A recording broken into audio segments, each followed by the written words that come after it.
ماشي ما بس انا هتكسب. جبت برضه ياسين مرعي. مين ياسين مرعي؟ السيرد باك بتاع الاهلي اللي جاب الجول الاول الماتش اللي فات. زي الفل صح. ماله شاب واعد سيرد باك كويس. ماشي. ممكن محتاج خبرات شويه قدام شويه.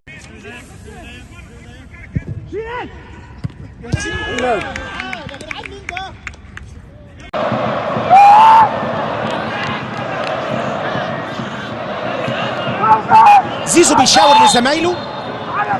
ادي زيزو هيستنى لغايه ما طارق مجدي اللي كتير النهارده شفنا الحوارات ما بين اللعيبه اثناء الضربات الحره يعلقها زيزو في منتهى الخطوره جامده.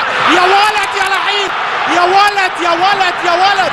هنشوف ياسر ابراهيم هدف عالمي ولا ياسين مرعي؟ انما الهدف الثاني يسجل ياسين مرعي.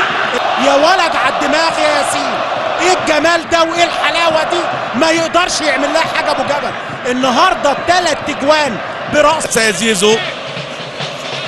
زيزو الركنيه والعرضيه عاليه فوق، راسيه قويه والهدف. الله الله الله الله عليك يا ولد. الله جول الهدف الثاني.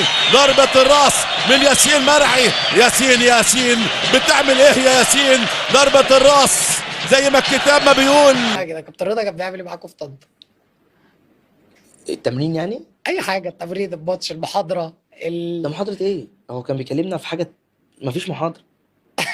اقسم بالله ما كان في محاضرة، والله بيقول التشكيل يقول لك ايه؟ يلا اتكلوا على الله. يعني بيقولوا التشكيله واتكلوا على الله. والله العظيم يا راجل ده فشخ مدربين مصر كلهم، ويجيب كده ويعمل كده ويروح هنا ده ما ده اللي بيموتني. انت عارف تمرينه كان ايه؟ يجي من القاهرة قسما بالله يسخننا 5 دقايق، يعمل فرقتين، فرقة تسخن 5 دقايق والفرقة دي تسخن 5 دقايق، تمام؟ تقسيمة ربع ساعة، يلا شكرا خلاص. كل يوم على الحال ده. كان بجد؟ وحياة ربنا يوم اما تعبنا قوي جرينا 3 لفات فتحات وخلاص كده انتوا محملين. هو يفضل قاعد بيشرب بالعصير بره وقاعد بيهزر. فكان بيقعد يتفرج ويضحك يقعد يهزر. يقعد يهزر ويلاغي. ولا في دماغه حاجه. لا يا راجل اقسم بالله زي ما بقول لك. انت صادمني والمصحف زي ما بقول والله لك. العظيم، انت صادمني. والله يعني مفيش مره عمل لكم تمرين تكتيك، قام زعق اتعصب العب يا ابني اوفر اقسم عدل؟ بالله ما عمل اي حاجه ولا حتى تمرين الشوط. والمصحف الشرب انا هبطنا 3.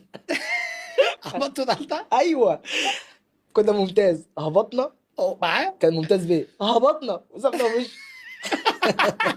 لك كل مدربين هجاصين وانا اول هجاص فيهم. ده حقيقه والله العظيم. والله ده هو هجاص قوي بس ده